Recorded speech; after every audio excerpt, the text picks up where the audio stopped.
नमस्कार, मी अक्षय पुन्हा एकदा तुम्हा सर्वांचं एडीएन बातमीपत्रात मनपूर्वक स्वागत करतोय।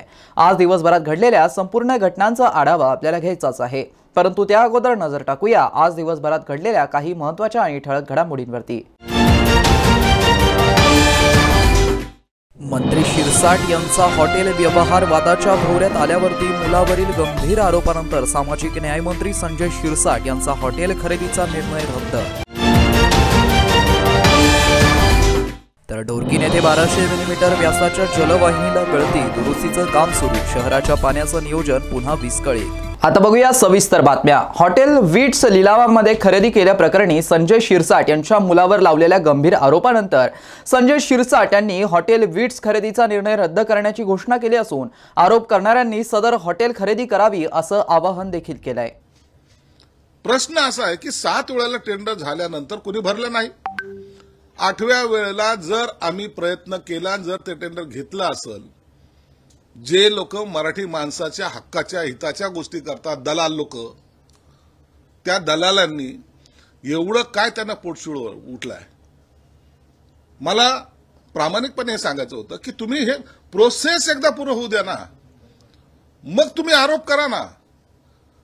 आरोप करणं हा तुमचं कामच, रोजचा धंदा आहे तुमचा, तुम्ही करा, परंतु वस्तुस्थिती तरी समजून घ्याल का नाही घ्याल? कुणाची दलाली करत होते तुम्ही? कुणासाठी करत होते? म्हणून मी आज एक निर्णय घेतलाय मुद्दामून, चला होऊ द्या यांचं। किती किंमत? 110 कोटी आहे ना। झाले काय, त्या संजय राऊतला एकाने ब्रीफिंग केलं, दुसऱ्या दिवशी ते अडचणीत आले, याचा व्यवहारच पूर्ण झाला नाही, 25%च रक्कम भरली नाही, यांच्यावर आपण आरोप कसे करायचे? मग निघालं की यांचा इन्कम टॅक्स काय, मग यांचं काय, सगळे धंदे सोडून दिले आणि असलेल्या सगळे मग इन्कम कुठून जनरेट होतं? तुमची लायकी नसल्यामुळे बँक तुम्हाला उभं करत नाही। संजय शिरसाट कधी बँकेच्या दारात गेला नाही, पण लोन देणारे माझ्या दारात येऊन मला लोन देतात। इथं जिथं बसलोय ना, 5 कोटी रुपयाची फाईल त्यांनी सिग्नेचर केली मी बँकेची लोनची, इथं येऊन सहाय्य केला। हे याला इज्जत कमवावी लागते, दलालांची इज्जत नसते, म्हणून तुम्हाला ते कळणार नाही। तरी तुम्हाला मी एक आव्हान देतो, आता 110 कोटी किंमत आहे त्या हॉटेलची, मी 67 कोटीला घेतली, म्हणजे किती मोठा भ्रष्टाचार केला। आज माझ्या मुलांना आणि त्याच्या साथी पार्टनरना सांगतोय विड्रॉ व्हा त्याच्यातून, आणि हे जे नाकानी बोलत होते ना, पुन्हा टेंडर येत आहे, तुम्ही भरा, 110चं आहे ना, 100ला भरा, 10 कोटीचा फायदा होईल तुमचा, 90ला भरा, 20 कोटीचा फायदा होईल। दम असेल तुम्ही ते टेंडर भरा आणि घ्या, मी तुमचं स्वागत करेन। मला याच्याबद्दलचं वाईट वाटणार नाहीये, मी जलस किंवा तुम्हाला चॅलेंज म्हणून सांगत नाही, परंतु या माध्यमातून एखाद्याची राजकीय प्रतिमा डागाळण्याचा प्रयत्न, एखाद्याच्या घरात घुसून त्यांनी काय व्यवसाय करावा याबद्दलच्या चर्चा ज्या मूर्खपणाच्या आहेत। अरे राजकारण करताना समोरामोर करायला पाहिजे, असं कुटुंबावर वार करून माझी इमेज डागाळण्याचा जो काही प्रयत्न करतायत, तुमच्या 5 पिढ्या जरी उतरल्या ना तरी ते तुम्हाला शक्य होणार नाही। मी जे बोलतो हे महाराष्ट्राला माहित आहे, कधी मी लपवत नाही कधी कोणती गोष्ट, माध्यमांना सुद्धा सांगेन। याबद्दलचं काही विचारा, कधीही विचारा, संजय शिरसाट प्रत्येक प्रश्नाचं उत्तर तुम्हाला देईल। परंतु हे असे जे रोजचे दलाल फिरतायत ना, कुणासाठी हे भांडतायत ना, एकदा ह्याचा सुद्धा छडा लावा। आणि आजपासून मी उद्या माझ्या मुलाला ते टेंडरची जे काय प्रोसेस आहे पत्र द्यायला लावतोय, त्या प्रकरणातून बाजू होतोय, आणि जे 110च्या गप्पा करतात त्यांना सांगतोय आता तुम्ही घ्या, पेढे घेऊन मी तुमच्या घरी येईल। तुम्ही 90 कोटीमध्ये घ्या, 70 कोटीमध्ये घ्या, 76 कोटीमध्ये घ्या, का 67 कोटीमध्ये घ्या, संजय शिरसाट तुम्हाला तुमच्या स्वागताला येईल। मराठी माणूस उभा राहायला पाहिजे असं जर वाटत असेल ना, तर तुम्ही हिम्मत करा आणि असे आरोप करण्यापूर्वी 10 वेळा विचार करा। रात्रीशी उतरली नाही म्हणून असे जे स्टेटमेंट करतायत त्याची बातमी होऊ शकते। शहरात पीएनजी योजनेअंतर्गत गॅस पाईपलाईनच्या कामाची योजना कार्यान्वित झाल्यानंतर शहरातील घरांमध्ये सिलेंडरऐवजी पाईपलाईनद्वारे गॅस पुरवठा केला जाणार आहे। तसेच ग्राहकांना हा गॅस आत्ताच्या तुलनेमध्ये अधिक स्वस्त दरामध्ये उपलब्ध होणार असल्याचा दावा खासदार डॉक्टर भागवत कराड यांनी पत्रकार परिषदेत केला आहे। छत्रपती संभाजीनगर शहरामध्ये पीएनजी गॅसच्या माध्यमातून घरगुती गॅस व उद्योजकासाठी गॅस अशा कामासाठी मागच्या 2 वर्षापासून सुरू केली होती। काम जवळजवळ संभाजीनगर शहरापर्यंत संपत आलेलं आहे आणि आता संभाजीनगर शहरामध्ये 10 पैकी 4 झोनमध्ये काम झालेलं आहे। साधारण 2.5 लाख कनेक्शन्स द्यायचं ठरवलं आहे। त्यापैकी 82,000 घरांना मीटर्स लागलेले आहेत आणि लवकरात लवकर म्हणजे सप्टेंबरमध्ये गॅस पुरवठा कसा होईल त्यासाठी आम्ही प्रयत्नशील आहोत। त्यासाठी केंद्रातून अधिकारी आले होते, त्यांच्याबरोबर बैठक झाली आणि ती नक्कीच चांगली झालेली। आजच्या या पत्रकार परिषदेला वेगवेगळ्या छत्रपती संभाजीनगर शहर आणि ग्रामीणच्या विकासासाठी जे प्रोजेक्ट आहेत त्याच्या आम्ही रिव्ह्यू मीटिंग घेतली। त्यासाठी जी पीएनजी गॅस लाईन 2-2.5 वर्षापूर्वी चालू केली होती त्यांचे प्रॉब्लेम्स सॉल्व करून त्यांना रेग्युलाइज कसं करता येईल यासाठी मुद्दाम भारत पेट्रोलियमची गॅस लाईनचे देशाचे इन्चार्ज मिस्टर अक्षय वडवाजी आलेत। साधारण 193 किलोमीटर श्रीगोंदाची गॅस लाईन आपणाला संभाजीनगरपर्यंत आता आलेली आहे। ह्याच्यामध्ये आपल्या शहरामध्ये 10 झोन आहेत। 10 झोनमध्ये 4 झोनला परमिशन मिळाल्यात, 4 झोनमध्ये काम चालू आहे आणि काहीच आता परमिशनला टाकलंय, ते हळूहळू सुरू होते। पण हे करत असताना आजच्या मीटिंगमध्ये आम्ही असं ठरवलं की नुसता हा डोमेस्टिक गॅस म्हणजे घरगुती वापरासाठी नसून हा गॅस इंडस्ट्रीला लागतो। रोजचा जवळजवळ 2000 टनचा गॅस या शहरामध्ये लागत असतो।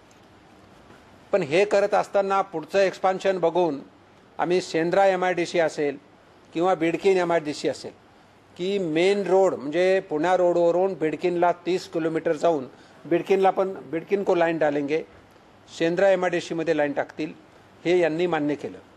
तर हे काम लवकरात लवकर करून त्यांनी आम्ही सांगितलं की हे करायला अजून 1-2 वर्ष लागेल पूर्ण करायला शहर, पण किमान शहरामध्ये गॅस आला, इथपर्यंत गॅस लाईन आली।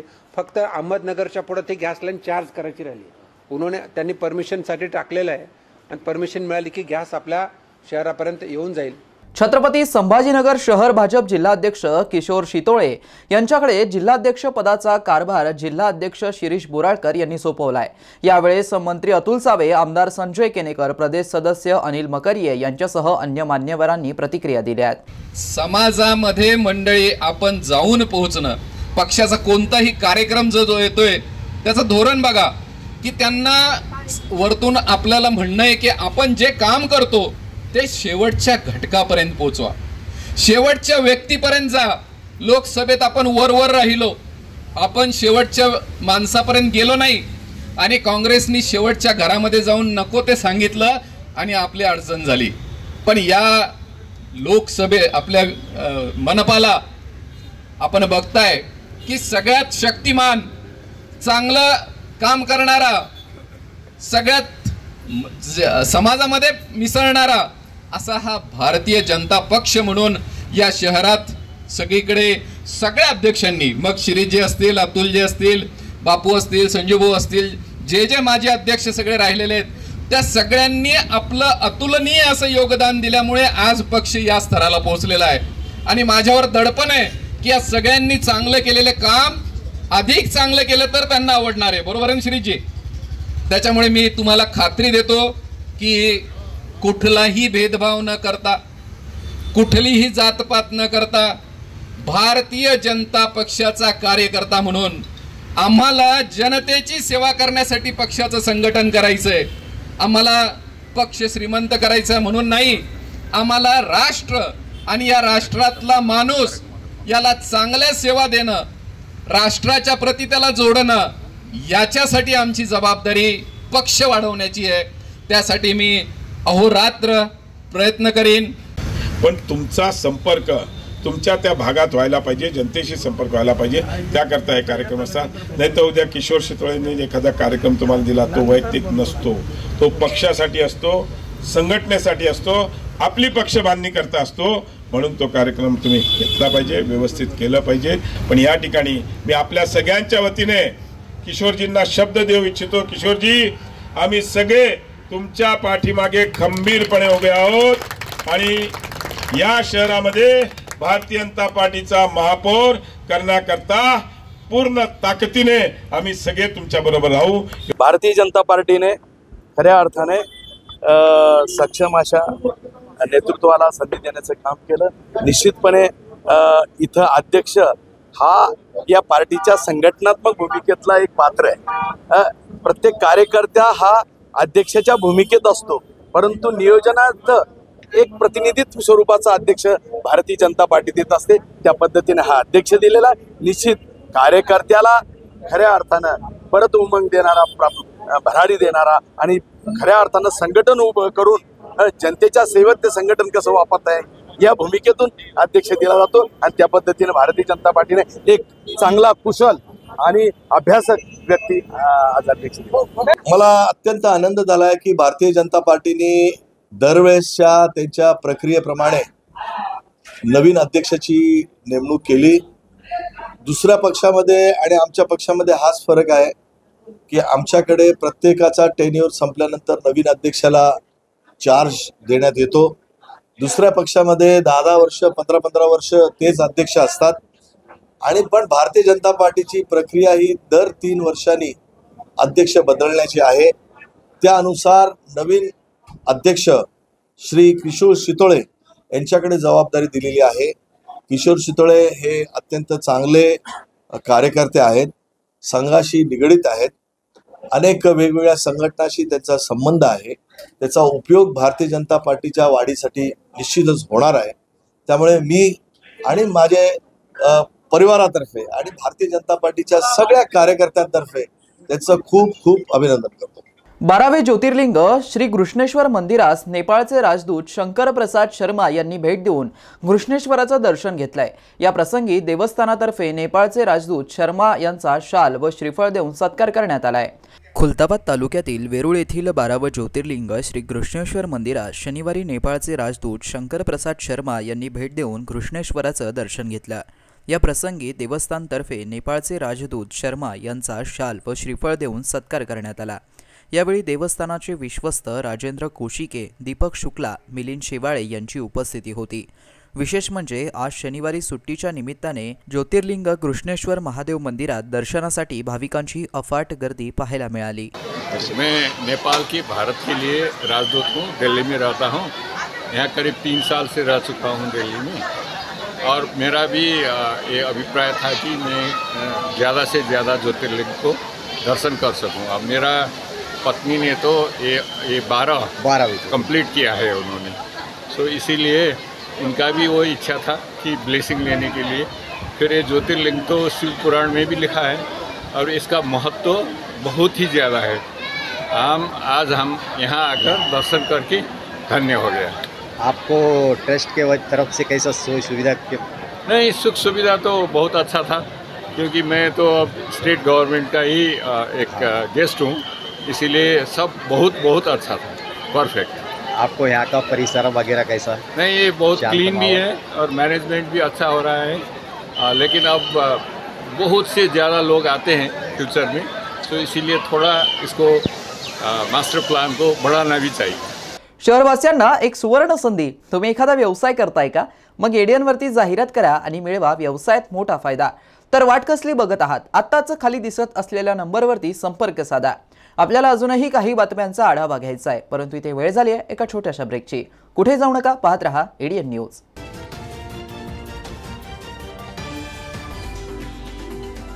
अनेकांच्या मनात स्वप्न असते की देशाची सेवा करायची, परंतु काही लोकच योग्य प्रशिक्षण घेऊन ते वास्तवात पूर्ण करतात. वास्तविक सैनिक बनणे सोपं काम नाही. कारण प्रशिक्षणाच्या मैदानापासून ते युद्धाच्या रणांगणापर्यंत प्रत्येक क्षण संघर्षमय असतो. फक्त जो इमानदार, समजूतदार असेल आणि ज्याची इच्छाशक्ती प्रबळ असेल असाच व्यक्ती या क्षेत्रात टिकू शकतो. प्रत्येक वर्षी अनेक परीक्षार्थ्यांना यश प्राप्त होते, ते फक्त आणि फक्त गरुड झेप अकॅडमी. पंख आम्ही देतो, उंच भरारी तुम्ही घ्या.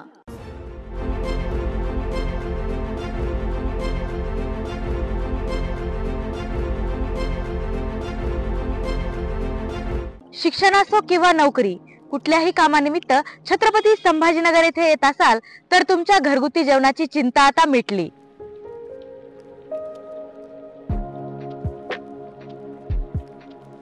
नमस्कार, मी पूजा दाता. माझं कॉलेजचं शिक्षण पूर्ण झाल्यावर मी काही वर्ष नोकरी केली, काही वर्ष गृहिणी होते आणि नंतर रुचिरा स्वयंपाकघर सुरू केलं. रुचिरा स्वयंपाकघर सुरू करण्यामागे उद्देश व्यवसाय हा नव्हता, माझी आवड हा महत्त्वाचा उद्देश होता. तो मी स्वतःच्या जागेत 2009 सालापासून खडकेश्वर येथे सुरू केला. तेव्हा अतिशय छोट्या प्रमाणात सुरू झाला होता तो. त्याचं स्वरूप आता खूप मोठं झालंय. आपल्या आजूबाजूला गव्हर्नमेंट ऑफिसेस, शिकणारे विद्यार्थी हे बरेच असल्यामुळे त्यांना त्यांच्या घरासारखं स्वयंपाक जेवण इथे मिळतं, म्हणून बरेच सारे लोक लंच ब्रेकमध्ये येतात. रुचिरा स्वयंपाकघरात कटाक्षाने मी क्वालिटी आणि क्वांटिटी मेंटेन करण्याचा प्रयत्न करते. क्वालिटी अतिशय उत्तम स्वयंपाकाची राहण्यासाठी ताजा भाजीपाला, अतिशय उत्तम सगळा किराणा असा मी तिथे आणत असते आणि त्याचं रूपांतर आजच्या रुचिराच्या यशाकडे झालेलं आहे. आपल्याकडे येणारा वर्ग हा जास्तीत जास्त नोकरदार वर्ग आणि विद्यार्थी आहेत. ते घरापासून दूर असतात. काही लोकांच्या बदल्या होऊन संभाजीनगरला आलेले असतात किंवा शिक्षणानिमित्त आलेले असतात. तर त्यांना आपल्या रुचिरा स्वयंपाकघरात घरच्यासारखं गरम, ताजं आणि चांगल्या चवीचं, घरच्यासारख्या चवीचं जेवण उपलब्ध होतं आणि त्यांच्या लंच ब्रेकमध्ये अर्धा तासात ते जेवून जाऊ शकतात. इतकाच वेळ तिथे लागतो जेवणासाठी. खूप वेटिंग वगैरे करावं लागत नाही. रुचिरा स्वयंपाकघरात काम करणारी लोक सुद्धा आपल्या घरचं काम असल्यासारखं मनापासून व आवडीने करतात. तसंच रुचिरा स्वयंपाकघरात काम करणाऱ्या लोकांना तिथून जे उत्पन्न मिळतं त्यामुळे त्यांच्या आयुष्याचा चांगला भाग तो झालेला आहे आणि ते अतिशय चांगल्या रीतीने आपलं आयुष्य जगतात. त्यामुळे त्यांना रुचिरा स्वयंपाकघराबद्दल जास्त आत्मीयता वाटते. रुचिरात बनवलेले मसाले 80% असतात आणि 20% बाहेरचे मसाले असतात आणि थोडीशी चव चटकदार होण्याच्या दृष्टीने माझा प्रयत्न असतो, कारण तरुण वर्ग आपल्याकडे जास्त येत असतो. घरगुती जेवणाच्या चवीसाठी एकदा अवश्य भेट द्या रुचिरा स्वयंपाकघर येथे. मस्त मास्क पहना रे तूने. Thank you sir. वो जान बचाने के लिए पहनना पड़ता है ना सर. रेडीमेड है या टेलर मेड है? ऑनलाइन ऑर्डर किया है सर. दिखा रहेगा? है ना सर. देना. बहुत मस्त लगे आपको. ये ना सर. सर ना भाई, जान बचाने के लिए बाइक चलाते वक्त सिर्फ खोपड़े पे मास्क पहनेगा तो खोपड़े को कौन बचाएगा? समझ गया सर. हेलमेट ऑनलाइन ऑर्डर कर, वरना हमेशा के लिए ऑफलाइन हो सकता है. Okay sir. ये ले. चल हम ये भी ऑनलाइन भर दे. हेलमेट पहने, ट्रैफिक नियमों का पालन करे, जिंदगी के सफर को सुरक्षित रखे.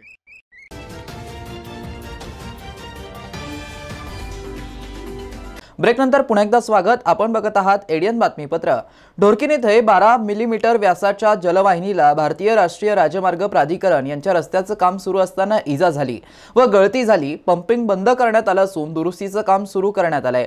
या घटनेमुळे शहराच्या पाण्याचं नियोजन विस्कळीत होण्याची शक्यता वर्तवली जाते. ढोरकीन गावाजवळ रस्त्याचं काम करत असताना शहराला पाणी पुरवठा करणाऱ्या 1200 मिलीमीटर व्यासाच्या जलवाहिनीला जेसीबीचा धक्का लागून फुटल्यामुळे रस्त्यावर पाण्याचे उंच फवारे उडून लाखो लिटर पाणी वाया गेलं. दुरुस्तीचं काम सायंकाळपर्यंत सुरू होतं. यामुळे जुन्या शहराला निर्जळीचा सामना करावा लागला. ढोरकीन गावाजवळ सध्या राष्ट्रीय महामार्ग प्राधिकरण विभागाकडून रस्त्याचं काम सुरू आहे. सोमवारी जेसीबी मार्फत रस्त्याचं काम सुरू असताना जुन्या शहराला पाणी पुरवठा करणाऱ्या 1200 मिलीमीटर व्यासाच्या जलवाहिनीला जेसीबीचा धक्का लागून फुटल्याने मोठ्या प्रमाणात पाण्याचे उंच फवारे उडून रस्त्यावरती पाणी वाहू लागले। अचानक रस्त्यावरती पाण्याचे फवारे उडत असल्याने बघ्यांची गर्दी जमली होती, तर यामुळे या मार्गावरील वाहतूक काही काळ ठप्प झाली होती।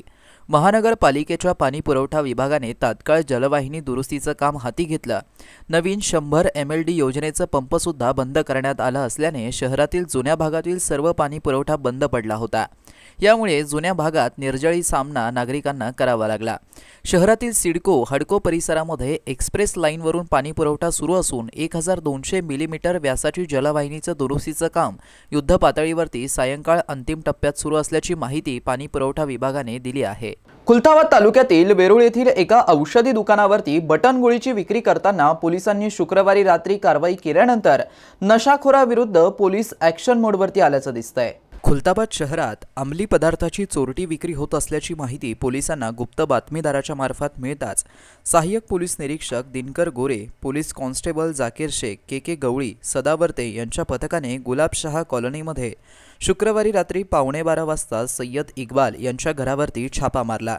सुरुवातीला उडवाउडवीची उत्तरे देणारा इक्बाल याला पोलिसी खाक्या दाखवताच घरातील 11 किलो 40 ग्रॅमच्या 8 प्लास्टिकच्या पुड्यांमध्ये 68,400 रुपयांचं MD पावडर आढळून आलं।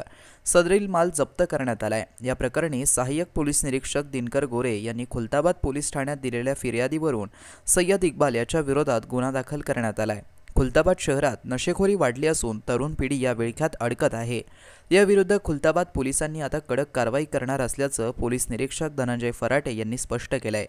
ईडीएनसाठी तालुका प्रतिनिधी हुसेन पटेल, खुलताबाद। सविता सुधाकर हिवराळे नावाच्या महिलेस तिच्या नवऱ्याने घाटी रुग्णालयामध्ये मृत अवस्थेत सोडून निघून गेला असून सदर महिलेबाबत कोणाला काही माहिती असल्यास MIDC वाळूज पोलिसांशी संपर्क साधावा असं आवाहन पोलीस प्रशासनाकडून करण्यात आलंय। सदर महिलेचं नाव सविता सुधाकर हिवराळे असं सांगून रांजणगाव शेनपुंजी पत्ता आहे। सदर महिलेस तिचा नवरा सुधाकर हिवराळे हा घाटी दवाखान्यामध्ये मृत अवस्थेमध्ये सोडून निघून गेलाय। या महिलेबाबत कोणाला काही माहिती असल्यास MIDC वाळूज पोलिसांशी संपर्क क्रमांक 9823 70 49 49 यावरती किंवा पोलीस अंमलदार राहुल श्रावण रणवीर यांच्याशी 88 88 45 64 44 वरती संपर्क साधावा असं आवाहन पोलीस प्रशासनाकडून करण्यात आलंय। शेवटी पुन्हा एकदा नजर टाकूया आज दिवसभरात घडलेल्या काही महत्त्वाच्या आणि ठळक घडामोडींवरती। मंत्री शिरसाट यांचा हॉटेल व्यवहार वादाच्या भोवऱ्यात आल्यावरती मुलावरील गंभीर आरोपानंतर सामाजिक न्याय मंत्री संजय शिरसाट यांचा हॉटेल खरेदीचा निर्णय रद्द। तर ढोरकीन येथे 1200 मिलीमीटर व्यासाच्या जलवाहिनीला गळती, दुरुस्तीचं काम सुरू, शहराच्या पाण्याचं नियोजन पुन्हा विस्कळीत। आणि याबरोबरच हे बातमीपत्र इथेच संपलं। पुन्हा भेटूया पुढील बातमीपत्रात। तोपर्यंत पाहत रहा आपल्या हक्काचं बातमीपत्र ADN न्यूज।